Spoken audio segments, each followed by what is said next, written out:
Subscribe YouTube channel Metro TV News dan jangan lupa nyalakan notifikasinya.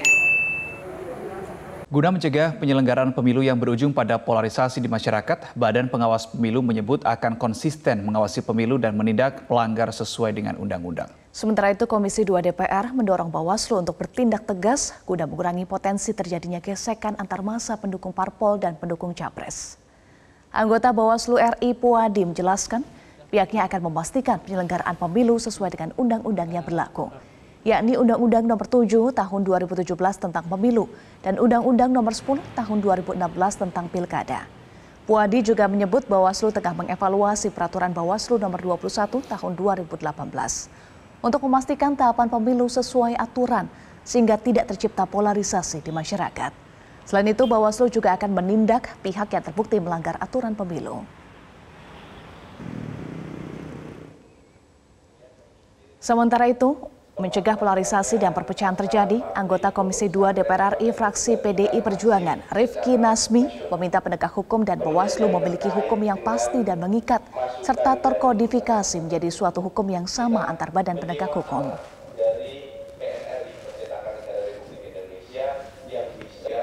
Semua yang sudah merekam diharapkan memiliki KTPL sebelum 31. Itu banyak yang belum menerima, Pak. Tunggu dulu, pelan-pelan. Yang sudah direkam, ya, 97, 98. Ya. Yang jelas Bawaslu tetap konsisten bahwa memastikan penyelenggaraan pemilu itu harus sesuai dengan diatur dan diperintahkan oleh undang-undang. Kita melakukan sosialisasi regulasi yang sudah ada, apalagi undang-undangnya kan tetap berjalan, sudah ada Undang-Undang 7 2017 dan 10 tahun 2016. Ya kita sosialisasikan itu, regulasi perbawaslu tetap kita sosialisasikan untuk memastikan bahwa tahapan berjalan sesuai dengan koridor. Nah, ketika tahapan-tahapan itu sudah berjalan, kemudian adanya potensi pelanggaran dalam tahapan itu, ya tinggal kita menunggu pintu, apakah masuk di pintu temuan ataukah pintu. Ya, Bawaslu akan kita perkuat bersama dengan lembaga-lembaga dalam tanda kutip peradilan kepemiluan yang lain. Karena sebetulnya di Undang-Undang Nomor 7 Tahun 2017 kita diberikan amanat untuk menghadirkan Badan Peradilan Khusus Pemilu yang itu belum kita tindak lanjuti sekarang. Nah, step menuju itu kami meminta kepada pemerintah dan penyelenggara pemilu untuk menyusun kodifikasi hukum acara pemilu. Tadi saya sudah jelaskan sedemikian rupa agar hukum acara yang selama ini bertebaran yang dimiliki oleh Bawaslu, dimiliki oleh Mahkamah Agung melalui PT UN-nya, dimiliki oleh DKPP dalam konteks kode etik dan dimiliki oleh Mahkamah Konstitusi itu bisa terkonsolidasi agar ada keadilan dan kepastian hukum yang bisa kita dapatkan dalam seluruh proses sengketa kepemiluan di Indonesia. Pemirsa, menjadi kesepakatan bersama bahwa belajar dari apa yang terjadi pada Pilpres 2019 silam terkait dampak polarisasi di tengah masyarakat, kita semua berharap Pesta Demokrasi 2024 fenomena politik memecah belah tidak terjadi lagi.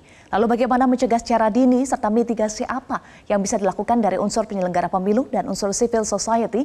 Kita diskusikan bersama dengan Ketua Badan Pengawas Pemilu RI, Rahmat Bagja, dan anggota Dewan Pembina Perludem, Titi Anggraini. Kita akan sapa, selamat pagi Mbak Titi, selamat pagi Pak Rahmat. Salam sehat Mbak Titi, Pak Rahmat. Selamat pagi Mbak Eva, Mas Reno. Pagi Mbak Titi, selamat pagi. Pagi Pak Ketua, sehat-sehat selalu. Baik, terima kasih Pak Rahmat dan Mbak Titi sudah bergabung bersama kami di Metro Pagi Prime Time. Yang pertama saya mungkin ke Mbak Titi terlebih dahulu. Berkaca pada Pilpres 2014 yang terbawa ke Pilgub DKI 2017, kemudian berlanjut ke Pilpres 2019. Pesta demokrasi begitu kental diwarnai dengan polarisasi politik di kalangan masyarakat. Sebelum kita menuju ke solusi begitu ya di Pilpres 2024 nanti, kita perlu tahu juga dampak negatif dari polarisasi politik ini apa? Bahayanya apa? Iya, dampak yang paling terasa adalah pelemahan demokrasi ya, karena akibat polarisasi yang terjadi dalam pemilu ternyata juga mempengaruhi kultur kewarganegaraan masyarakat kita. Demokrasi itu kan bukan hanya soal sirkulasi elit melalui pemilu, tetapi juga bagaimana warga negara bisa aktif terlibat dalam proses politik dan kewarganegaraan dalam keseluruhan proses berbangsa dan bernegara, terutama terkait dengan tata kelola pemerintahan. Nah, sekarang akibat polarisasi ini, jadi kultur kewarganegaraan kita itu berubah dalam menilai misalnya kinerja pejabat publik itu ditentukan salah satunya oleh afiliasi politik ketika pilpres. Sehingga ketika misalnya kita mengukur kinerja pejabat publik dari proses pemilu, kalau saya pilih dia saat pilpres, maka dia akan selalu benar. Kalau saya tidak pilih dia, maka dia akan selalu salah.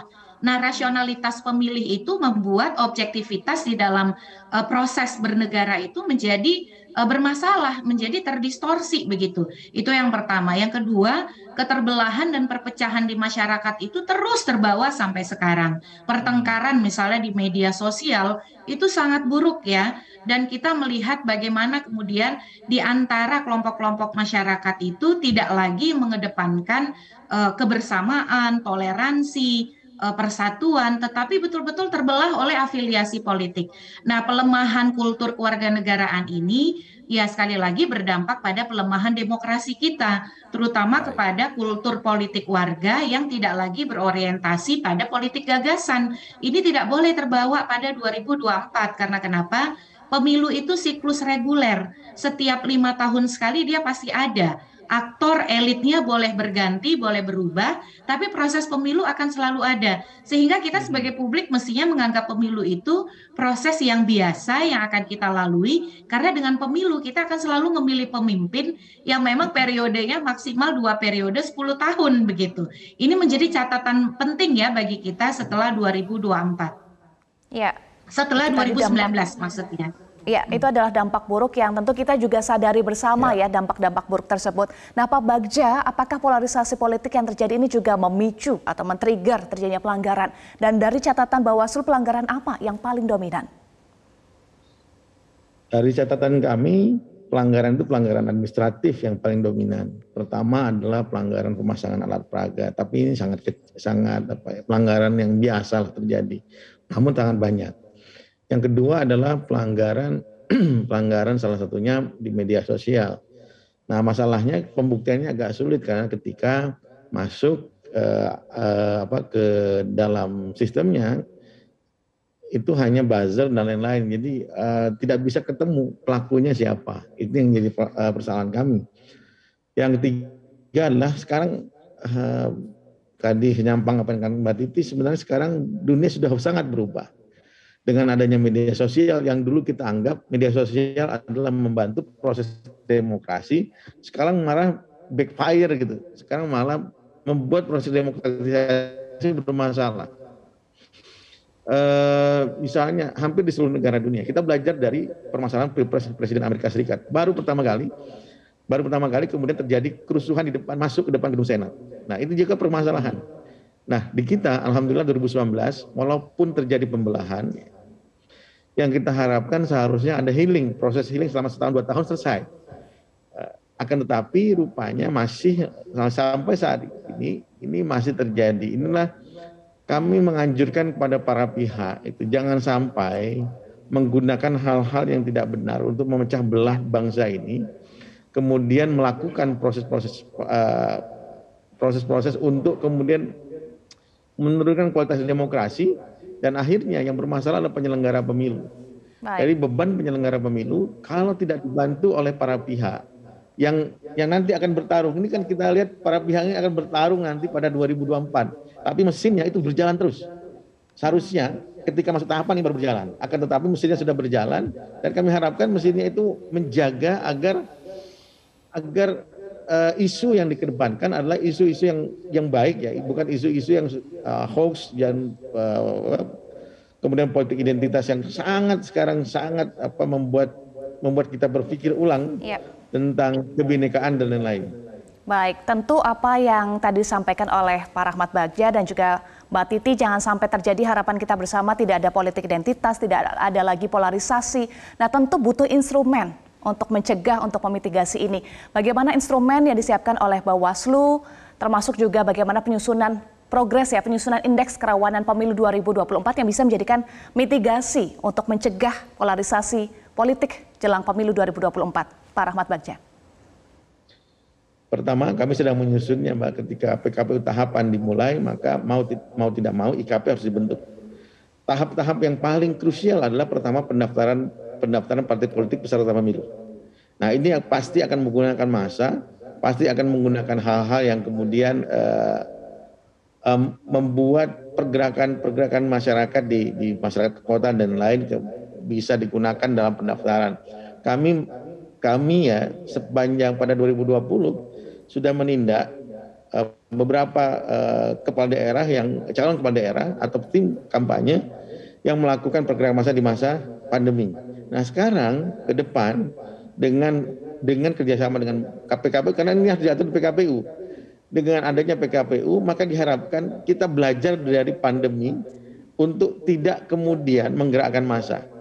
Kemudian yang ketiga adalah kami sekarang lagi menyusun risk management untuk jika terjadi A maka akan harus melakukannya B. Misalnya pada saat kampanye, ketika terjadi kampanye di media sosial yang kemudian melakukan berita bohong, hoax dan juga menyerang suku, agama dan ras tertentu, maka risk management seperti apa? Maka kerjasama yang baik yang kemudian yang terjadi pada 2019 yang lalu antara platform media sosial dengan Kominfo dan juga Barreskrim dalam mengambil menindak orang-orang yang melakukan hal tersebut. Nah, ini yang kita harapkan terjadi nanti pada 2024 yang akan datang. Pertanyaan keempat adalah generasi milenial yang akan sangat terpengaruh oleh media sosial. Generasi milenial kita tidak mengalami seperti Mbak Titi dan saya. Ketika kami harus turun ke jalan, ya Mbak Titi ya, pada tahun 98, 99, mereka tidak tahu bagaimana perjuangan demokrasi untuk pertama kebebasan berbicara, kebebasan berekspresi, dan melakukan pemilihan umum yang demokratis. Akhirnya terbukti 99 pemilihan umum kita demokratis, 2004 juga demikian. Nah, generasi sekarang adalah generasi tidak mengalami itu. Nah, inilah perlu Mbak Titi itu, kemudian teman-teman pemantau itu kemudian menyadarkan generasi milenial. Karena nanti sekitar 50% itu adalah generasi milenial yang tidak mengalami nasib seperti kami, yang kemudian tidak mengalami bagaimana perjuangan demokrasi di Republik ini.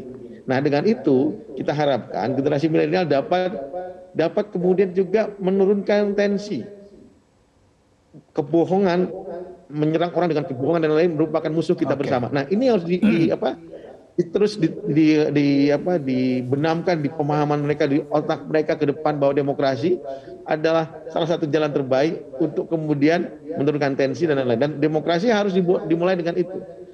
Nah, inilah ke depan kelima adalah kami sekarang lagi menyiapkan misalnya perbaikan kapasitas SDM Bawaslu misalnya dengan pelatihan dan lain-lain. Kemudian juga adalah pelatihan teman-teman saat kami punya nama sekolah kader pengawas pemilu itu kemudian diintensifkan atau kemudian juga disebarkan ke teman-teman partai politik, Mbak.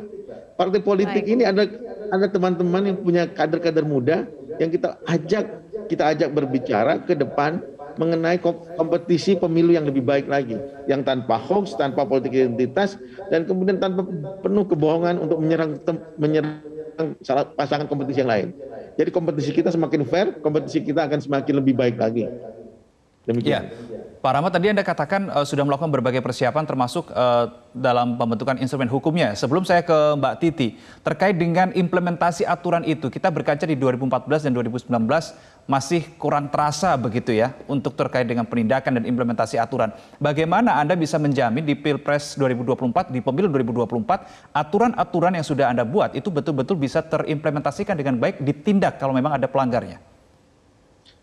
Pada 2020, kita bicara pilkada 2020 karena itu paling dekat. Penindakan kami terhadap teman-teman yang menggunakan massa besar dalam kampanye itu sangat terasa sebenarnya. Jadi kemudian para calon pasangan pilkada dan tim sukses kemudian menyadari bahwa penggunaan massa itu tidak baik. Akhirnya tidak terlalu baik ya. Walaupun sekarang karena sekarang sudah pandemi sudah mulai tidak terasa lagi. Nah, apakah kemudian menggunakan massa, dan kami mendorong PKPU kemudian mengatur hal tersebut. Dan kemudian yang kedua adalah media sosial, Mas. Media sosial ini agak sulit untuk kemudian ditegakkan. Kenapa? Karena si pembuat ini itu selalu bersembunyi kan. Akan tetapi beberapa hal yang perlu kita sadari, pelanggaran di media sosial itu berbanding lurus dengan pemahaman literasi kita terhadap media sosial. Kami menemukan misalnya yang menyerang melalui politisasi sara bukan kemudian orang yang tidak berpendidikan, bahkan S1, S2, S3 itu pada saat di WhatsApp dan lain kita lihat.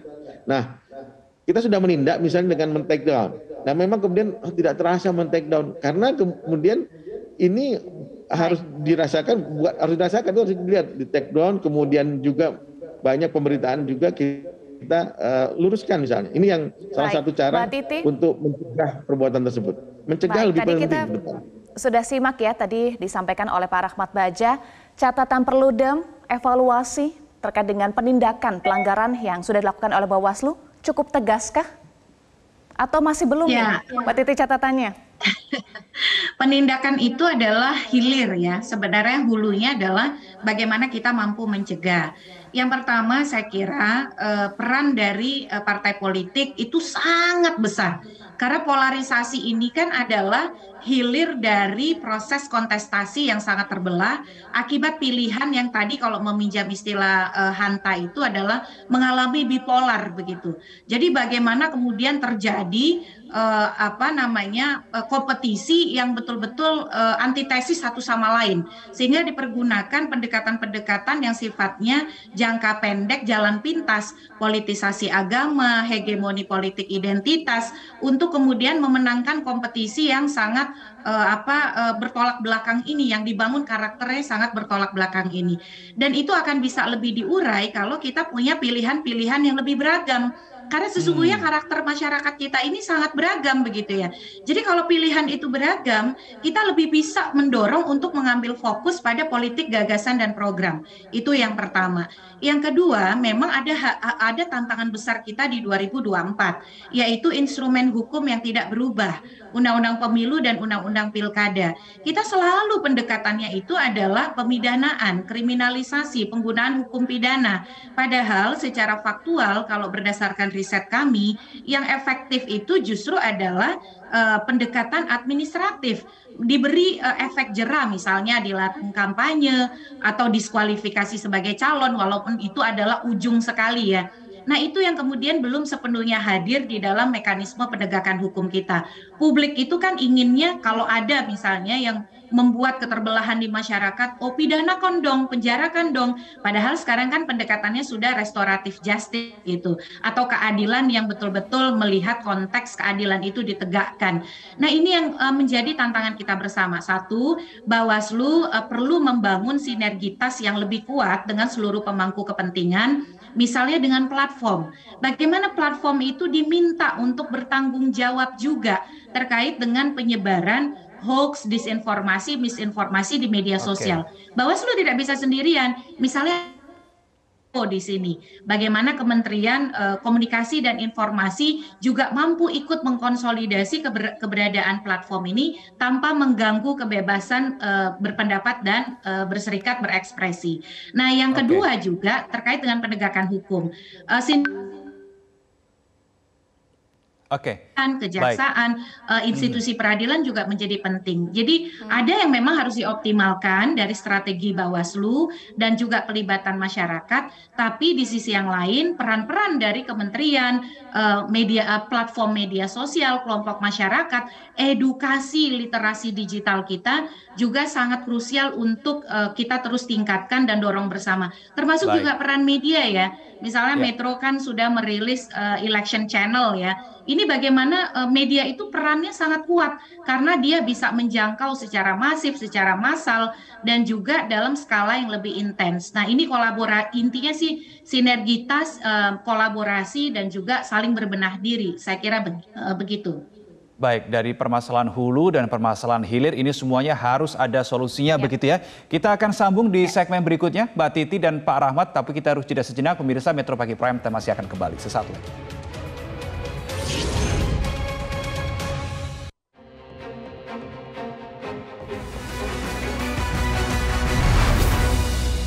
Kami ke Mbak Titi lagi. Mbak Titi tadi sempat sampaikan bahwa kuncinya salah satu yang menjadi perhatian adalah bagaimana peran pemerintah, kemudian juga disampaikan soal regulasi itu menjadi penting. Dan Mbak Titi berkompetisi dalam harmoni tanpa menjatuhkan lawan secara tidak bermoral adalah kunci agar polarisasi politik ini tidak terjadi. Lalu apa yang juga sebaiknya dilakukan oleh elit-elit politik dan juga masyarakat agar bisa sama-sama sadar, tercipta kesadaran bersama untuk menstop polarisasi dan stop politik identitas, Mbak Titi? Ya, saya percaya ya sebenarnya hulu utama itu ada di partai politik dan para elit kita. Jadi mereka sebenarnya memegang setengah dari jawaban atas persoalan polarisasi politik di masyarakat kita. Misalnya inisiatif-inisiatif untuk kemudian bersepakat tidak menggunakan politik perpecahan itu sesuatu yang bagus. Dan narasi itu yang harus terus diangkat begitu. Tapi tidak cukup hanya berhenti di sana. Bagaimana mereka juga mampu mengartikulasi mengamplifikasi semangat itu pada jajaran mereka di internal partai dan juga terus menyuarakan ini kepada para pendukung-pendukungnya. Jangan sampai elitnya bicara soal politik persatuan, menghindari perpecahan, mengedepankan keutuhan bangsa. Karena kan politik itu hanya sesaat ya, kekuasaan itu sebenarnya harus digunakan bagaimana tujuan bersama itu bisa diwujudkan. Karena kalau pemimpin terpilih, dia bukan hanya pemimpin 1-2 kelompok, tapi untuk pemimpin semua bangsa. Dia akan sulit memimpin kalau masyarakatnya tidak terbangun kohesi, atau dia akan sulit untuk menjalankan apa yang menjadi visi misinya kalau publiknya terbelah. Nah, beberapa elit kita yang sudah saling bertemu, lalu kemudian membangun narasi soal tadi ya politik yang tidak memecah belah, bagaimana membangun politik yang bermoral, itu sesuatu langkah yang baik. Tapi tantangan terbesar tadi, bagaimana kemudian juga mendisiplinkan para jajaran mereka di internal partai untuk bisa membangun konsistensi narasi yang sama, terutama di media sosial. Karena kita lihat ya, kalau kita merujuk ke media sosial, ternyata kadang-kadang kegaduhan itu diciptakan oleh pertengkaran antara elit di dunia maya. Nah, ini jangan sampai terbiarkan. Yang kedua juga, tadi sosialisasi dan juga literasi pemilu kepada masyarakat itu harus dari sekarang. Misalnya literasi bagaimana menggunakan hak pilih secara benar, bagaimana mencoblos sehingga suaranya tidak salah atau suaranya supaya bisa sah dihitung. Itu hal mungkin sederhana ya, tapi itu salah satu yang menjadi problem besar di pemilu kita yang ditunjukkan oleh tingginya tingkat suara tidak sah. Jangan sampai pemilihnya sudah pintar, lalu sudah tahu memilih tidak berdasar kepada politik identitas yang membelah misalnya, tapi karena kurang edukasi soal tata cara pemberian suara yang baik, malah di TPS suaranya menjadi tidak sah.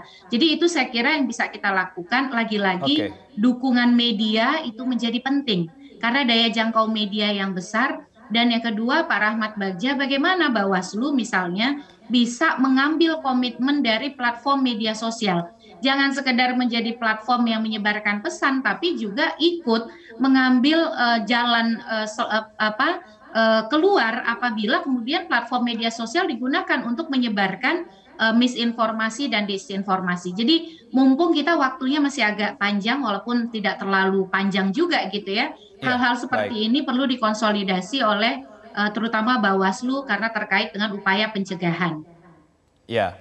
Merespon hal ini, Pak Rahmat Bagja, harus ada konsolidasi untuk bisa melakukan pencegahan. Tadi juga disampaikan harus bersinergi juga ya dengan platform media sosial. Karena memang pergerakannya kalau untuk generasi milenial tadi Anda katakan 50% adalah ini berarti di media sosial.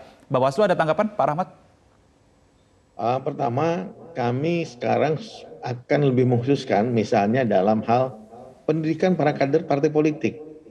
Ini senyampang apa yang dikatakan Mbak Titi. Ke depan misalnya ada namanya sekolah kader ataupun kemudian forum warga, itu kita khususkan kepada teman-teman partai politik, kader-kader partai politik agar kemudian bahasa-bahasa atau sikap yang ditunjukkan itu tidak kemudian membuat membuat kompetisi pemilu kita dalam ranah yang tegang ya. Dan kedua adalah jadi sekolah kader itu nanti kadernya bukan hanya kader non partai politik. Periode kemarin adalah sekolah non kader partai politik. Sekarang ada kita coba kepada kader politik, karena kader partai politik yang muda ini semakin banyak. Tapi kader partai politik muda ini tidak mengalami masalah demokrasi sebelum kami. Nah, itulah penyadaran itu yang harus kita lakukan. Yang kemudian kedua, kerjasama dengan platform digital itu sudah dimulai pada 2018 yang lalu. Bekerjasama dengan KPU, Menkominfo, dan juga 9 platform media sosial. Nah, sekarang platform media sosial mana yang kemudian masih mempengaruhi proses-proses yang ada di publik. Pertama adalah misalnya Facebook masih kuat, ini kemudian juga Twitter, ada juga sekarang TikTok nih. Nah, TikToknya belum kemarin. Nah, inilah yang kemudian harus kita lakukan. Jadi misalnya di TikTok itu serang menyerang secara pribadi melalui gaya dan lain-lain, itu sudah harus kita take down, harus seperti itu. Nah, itulah poin nanti kerjasama kami dengan para platform media sosial. Insya Allah 2024 ini kita akan mulai lebih awal untuk bekerjasama dengan seluruh platform media sosial dan juga untuk menyadar tadi. Pertama adalah stakeholder utama dalam pemilu adalah penyelenggara pemilu, partai politik peserta pemilu, elit partai kemudian yang kemudian akan mendukung calon presiden, peserta pemilu presiden juga, dan para ini harus kita jaga adalah netralitas kementerian dan lembaga, ya. Karena ini yang akan bertarung adalah pernah jadi menteri yang bersangkutan. Nah, ini harus kita buat netralitas kementerian dan lembaga. Inilah yang harus kita jangkau ke depan. Jadi kalau tanpa dukungan partai politik ini akan bermasalah. Nah, oleh sebab itu sayangnya di acara ini tidak ada partai politik untuk kemudian menagih tanggung jawab mereka terhadap kedewasaan kader-kadernya dalam menghadapi kompetisi di partai pemilu. Nah, ini perlu kita minta ini undang-undang partai politik. Partai politik punya kemampuan dan punya tanggung jawab seperti itu. Oke, baik, terima kasih Ketua Badan Pengawas Pemilu Republik Indonesia Bapak Rahmat Bagja dan anggota Dewan Pembina Perludem Titi Anggraini sudah bergabung bersama kami di Metro Pagi Prime Time kali ini. Salam sehat Pak Rahmat dan Mbak Titi. Salam sehat berkah.